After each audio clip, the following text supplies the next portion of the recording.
Ó dàbí pé àwọn afẹ̀míṣòfò àti àwọn aṣekúpani àtàwọn ajínigbé tí wọ́n ń da ìpínlẹ̀ Kwara láàmú, ó dà pé ọjọ́ ti pé fún wọn báyìí tí àwọn náà tí wọn yóò sunkún gidigidi tí wọn yóò sì mọ̀ pé àwọn ti dáràn báyìí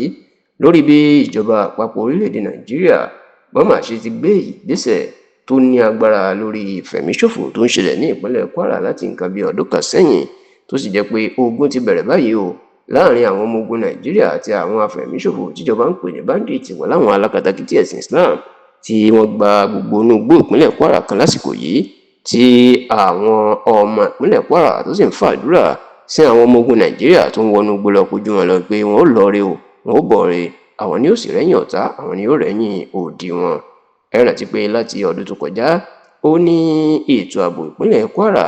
ní abẹ́ gómìnà Abdulrahman Abdulrazak inú mà ti mẹ́ẹ̀ kọjá sísọ, tó jẹ́ pé níṣe ni àwọn bandits ni wọ́n kàn ń ya wọ̀lú àwọn ìlú tó wà ní ìgbèríko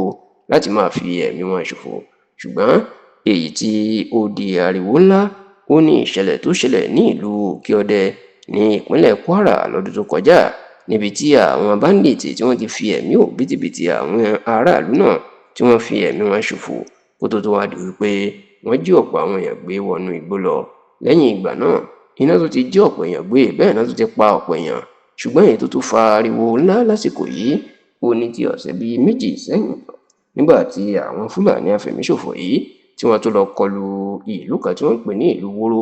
ní ìjọba ìbílẹ̀ Kayama, tó sì jẹ́ pé èèyàn tí kò dín ní 200 people iná mà pa ní ọjọ́ kan ṣoṣo. Bẹ́ẹ̀ ni wọ́n dáná sun ọ̀pọ̀ ilé àti ọ̀pọ̀ dúkìá,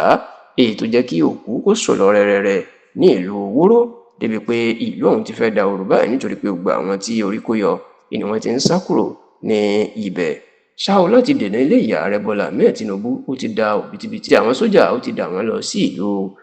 ìpínlẹ̀ Kwara láti lọ kojú àwọn afẹ̀míṣòfò náà, tó sì jẹ́ pé ogun tí àwọn sójà náà fẹ́ lọ jà pẹ̀lú àwọn afẹ̀míṣòfò ni wọ́n pè ní Operation Savannah Shield, OSS, Operation Savannah Shield. Bẹ́ẹ̀ ni àwọn sójà tí wọ́n ti wà ní ìpínlẹ̀ Kwara báyìí wọ́n ti ṣetán láti máa wọnú igbó lọ ká gbogbo àwọn bandits náà mọ́ láti pa wọ́n ní ìpakúpa. Ní ọ̀sẹ̀ tó kọjá ní àwọn ọmọ ogun ìbẹ̀rẹ̀ ìjà tí gómìnà Abdulrahman Abdulrazak tó sì ṣe ìfilọ́lẹ̀ wọn pé ó yá ẹ máa lọ sójú ogun o. Bákan náà ni olórí ogun gbogbo ọmọ Nàìjíríà pátápátá ọ̀gágun Olúfẹ́mi Olúyẹdé òun náà ó wá bá gómìnà ṣe ìfilọ́lẹ̀ àwọn ọmọ ogun náà láti bẹ̀rẹ̀ ogun, tí ọ̀gá àgbà sójà Nàìjíríà ọ̀gágun Abdulwahid Shuaib òun náà sì wà níbẹ̀, èyí tó jẹ́ kí inú ọ̀pọ̀ ọmọ Kwara kán dùn pé bí Operation Savannah Shield bá lè ṣiṣẹ́ dáadáa, a jẹ́ pé àwọn àsìkò ti tó tí àwọn yóò padà ní ìsinmi lọ́wọ́ àwọn Fúlàní afẹ̀míṣòfò ní ìpínlẹ̀ Kwara.